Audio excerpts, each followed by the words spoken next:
삼성전자 노사의 임금 협상 잠정 합의안이 노동조합 투표에서 가결되면서 파업 사태는 일단락됐습니다. 하지만 성과급 격차에 따른 사업부 간 갈등과 주주들의 반발은 여전한데요. 삼성전자는 이번을 계기로 앞으로 5년 동안 상생과 인재 육성에 5조 원을 투자하겠다고 밝혔습니다. 현장에 나가 있는 취기자 연결해서 자세히 알아보겠습니다. 박기환, 손유정 기자. 네, 삼성전자 수원 캠퍼스입니다. 네, 먼저 노조 투표 결과 자세히 전해주시죠.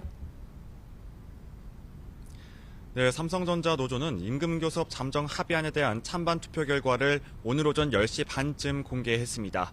조합원 6만 5천여 명 가운데 6만 2천여 명이 투표에 참여해 투표율은 95.5%를 기록했습니다. 이 가운데 4만 6천여 명이 찬성표를 던져 찬성률은 73.7%로 나타났습니다. 잠정 합의안이 조합원 투표를 통과하면서 노사 합의는 타결 수순을 밟게 됐는데요. 사측과 노조는 투표 결과 공개 직후 경기도 용인시 기흥 캠퍼스에서 임금협약 조인식을 진행했습니다. 이렇게 어렵사리 노사 협상이 마무리되면서 파업 사태도 일단락이 됐는데요. 손효정 기자, 사측도 이와 관련해서 입장문을 냈죠. 네, 삼성전자 사장단은 조금 전 별도 메시지를 내고 협상 절차가 끝난 데에 감사와 사과의 뜻을 전했습니다. 이번 일을 계기로 경영 전반을 깊이 성찰하고 사회적 책임을 강화하겠다는 의지도 드러냈는데요.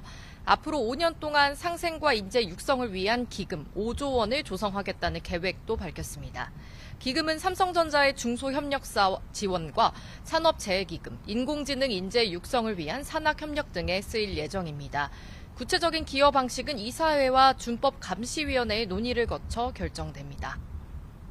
네, 송 기자, 이번 합의에서 역시 가장 관심을 끌었던 건 삼성전자 반도체 직원들의 성과급 규모였습니다. 합의한 내용부터 다시 정리해 주시겠습니까? 네, 이번 합의안은 반도체 부문의 영업이익의 10.5%를 특별 성과급으로 지급하는 게 핵심입니다.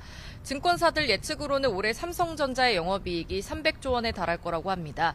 그렇다면 300조 원의 10.5%, 그러니까 31조 5천억 원이 특별 성과급 재원이 되는 겁니다. 이 재원의 40%는 반도체 부문의 모든 직원에게 골고루 나눠주고 나머지 60%는 사업부 실적에 따라 배분하게 되는데요. 큰 실적을 거둔 메모리 사업부 직원이라면 삼성전자 평균 연봉 기준 기존 성과급의 공통 배분목, 여기에 사업부 실적목까지 최대 6억 원대 성과급을 받아갈 것으로 보입니다. 네, 그렇다면 반도체가 아니라 가전과 모바일 같은 완제품 부문 직원들의 성과급은 어떻게 결정이 됐습니까? 네, 스마트폰이나 가전과 같은 완제품을 담당하는 사업부 직원은 별도 특별 성과급 없이 연봉의 50% 상한이 유지됩니다. 여기에 상생협력 차원에서 600만 원 상당의 자사주만 지급될 전망인데요. 같은 회사 소속이지만 메모리 사업부 직원과는 성과급 차이가 최대 100배까지 차이가 난다는 지적이 나오는 대목입니다. 이같이 성과급 격차가 사업부마다 엇갈리면서 합의안에 대한 찬반 비율도 크게 달라졌는데요. 자세한 내용 전해주시죠. 네, 이번 투표에는 최대 노조인 초기업 노조와 2대 노조인 전국 삼성전자 노동조합 조합원들이 참여했습니다. 반도체, 특히 메모리 사업부 비중이 큰 초기업 노조에서는 찬성률이 80.6%를 기록했습니다. 반면 비메모리 사업부와 완제품 부문 조합원이 상당수 가입한 전삼노의 찬성률은 21.1%에 그쳤습니다. 전삼노 조합원들의 80% 가까이가 반대표를 던진 건데요. 앞서 공동 교섭단을 탈퇴한 완제품 부문 중심의 동행노조도 자체 투표를 진행했는데 반대가 8,900여 표, 찬성은 47표에 불과했습니다. 네, 특히 동행노조는 직접 법적 대응에서도 나섰죠.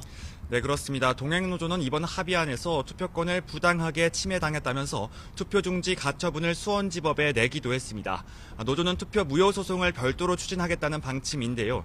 오늘 투표 결과를 지켜본 동행노조는 조만간 대응 방향을 결정할 예정입니다. 반도체 부문 안에서도 적자 사업부인 파운드리와 시스템 LSI 조합원들이 이 성과급 페널티 조항에 반발하는 등 여진이 계속 이어지고 있습니다. 네, 이렇게 성과급을 둘러싼 갈등이 이어지면서 경영진도 잇따라 메시지를 다시 한번 냈는데 내용 전해주시죠. 네, 삼성전자 내부 분열이 심화하면서 경영진이 직접 달래기에 나섰습니다. DX 부문장을 맡은 노태문 사장은 임직원에게 보낸 서한에서 임금 협상 과정에서 많은 분이 소외감과 박탈감을 느꼈을 것이라면서 안타까움과 책임감을 느낀다고 밝혔습니다. 이어 DX 부문이 처한 사업 환경이 녹록지 않은 것이 사실이라면서 앞으로 경쟁력을 회복하고 성장의 흐름을 만들어내겠다고 약속했습니다. 억대 성과급을 받게 된 반도체 DS 부문장인 전영현 부회장 역시 사내 게시판에 입장을 냈습니다. 평균 6억 원의 성과급이 예상되는 메모리 사업부보다 상대적으로 적은 성과급을 받게 된 시스템 LSI와 파운드리 사업부 직원들을 위로하는 내용이었는데요. 적지 않은 직원들이 서운함을 느끼고 있다는 것을 알고 있다면서 각 사업부의 경쟁력 회복과 미래 성장의 돌파구를 만들어가기 위해 앞장서 고민하겠다고 전했습니다. 또 삼성전자 내부뿐 아니라 외부에서도 이 같은 반발이 나오고 있죠. 네, 맞습니다. 삼성전자 주주들도 이번 성과급 합의는 위법하다면서 행동에 나섰습니다. 주주단체는 세전 영업이익의 일정 비율을 성과급 재원으로 배분하는 건 위법한 배당이자 자본 유출이라고 지적했는데요. 이들은 삼성전자 주주 명단을 열람해 주주권 행사에 협조하는 서한을 직접 발송할 방침입니다. 성과급 배분에 대한 무효 확인 소송도 제기하겠다고 밝혔는데요. 이 시점은 동행노조의 가처분 소송 결과가 나온 뒤로 일단 연기했습니다. 네, 지금까지 삼성전자 수원 캠퍼스에서 전해드렸습니다.